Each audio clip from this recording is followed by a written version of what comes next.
Okay, so this is a volcano.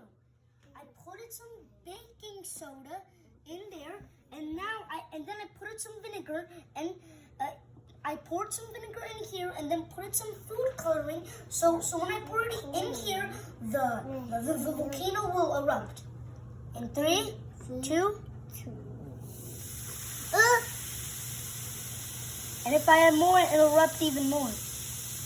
And if you want to do it again, just pour, just put in a little baking, just put in a little baking soda, put some vinegar in a bowl, and add some food coloring.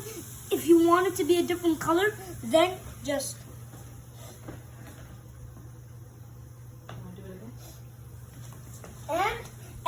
And in order to make it, you're gonna have to make some dough, make it into the shape of a volcano. And if you want to keep it, you have to let it dry. And then if you want, you can paint it. And then yeah, like all that stuff.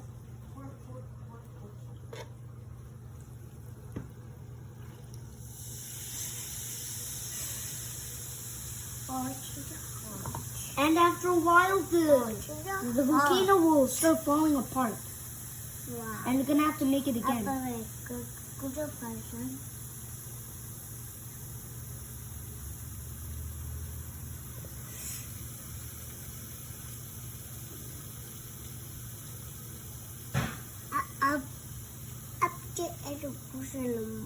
But if you want to keep it, you have to wait till it dries up. Then you can paint it. Wait till the paint dries up, and then you can erupt it, and then you'll be able to keep it. Okay.